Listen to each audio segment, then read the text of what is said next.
Oke, menarik banget. Nih, gue ada cerita yang gimana ya? Ya sedikit lucu lah ya. Baru kemarin gue ditelepon langsung sama Pak Ahmad Syaroni-nya. Waktu ditelepon tuh gue mikir, ini ada apa lagi? Ahmad Sahroni mendadak menelepon influencer Ferry Irwandi untuk curhat atas sikapnya yang membuat publik marah hingga berujung rumahnya dijarah masyarakat. Sabtu, 30 Agustus 2025.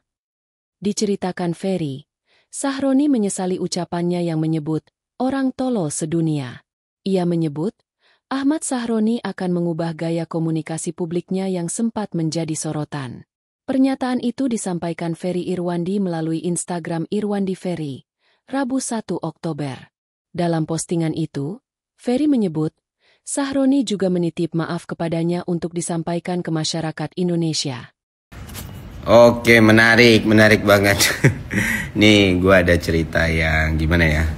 Ya sedikit lucu lah ya. Baru kemarin gue ditelepon langsung sama Pak Ahmad Syaroni-nya. Waktu ditelepon tuh gue mikir, ini ada apa lagi? Nggak habis-habis, dan ternyata nggak ke situ arahnya. Jadi dia nelpon dan dia mau komunikasi langsung ke gue gitu. Jadi emang orangnya langsung nelpon gue. Nah, dalam percakapan via telepon itu gue sampaikan beberapa kritik dan masukan masyarakat atas apa yang terjadi, karena dia pengen tahu kan sebenarnya kayak gimana sih gambarannya. Ya gue jelasin apa yang membuat masyarakat emosi, membuat masyarakat marah dan lain sebagainya. Nah, di situ Pak Syaroni bilang menerima semua masukan dan kritik tersebut, dan dia ngerasa memang harus ada yang dievaluasi dan diubah dari gaya komunikasi publiknya. Yang dia tahu ternyata memang waktu itu tidak peka ya dalam keadaan seperti itu gitu loh. Jadi ke depan dia mau ngubah itu. Terus urusan penjarahan dia semua sudah mengikhlaskan apa yang terjadi kata dia. Dan semoga jadi pelajaran bukan cuma buat dia sendiri tapi buat pejabat publik, buat masyarakat dan lain sebagainya.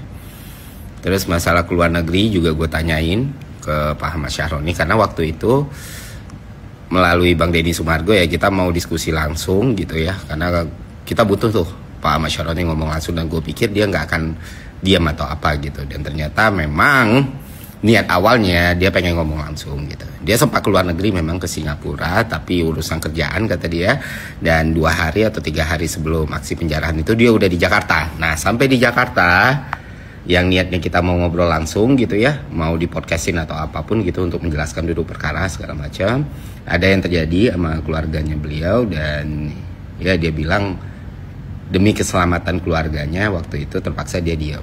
Nah, gue nggak tahu ya, mungkin dia yang bisa ngejelasin lah. Dia juga nitip maaf kepada masyarakat Indonesia atas apa yang dia lakukan atau dia ucapkan, nggak ada niat buruk katanya. Dan gue bilang ya kalau mau minta maaf langsung Anda sendiri Pak ke publik gitu. Dan dia bilang dalam waktu dekat atau apa gitu ya, dia mau muncul ke publik, tapi untuk sekarang fokus memulihkan keadaan keluarganya dulu, orang-orang terdekatnya, anak istrinya. Dia pasti nanti juga akan muncul lagi di publik dan pengen jadi pribadi yang berbeda lah kata dia, sambil mengevaluasi apapun kesalahan dia di periode itu. Itu sih kurang lebih gambaran percakapan kami di telepon.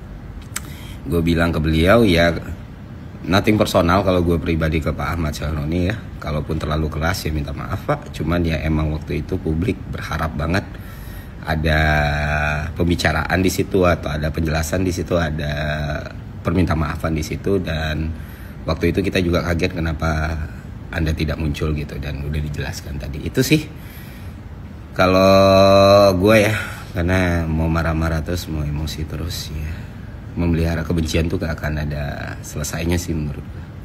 Dan gue apresiasi dia mau komunikasi langsung ke gue, gak untuk hal-hal lain. Dan dia pikir dia butuh ngobrol langsung supaya tahu gambarannya seperti apa dan tahu bagaimana dia berbenah ke depannya. Itu sih kalau kalian nanya bagaimana Pak Syaroni.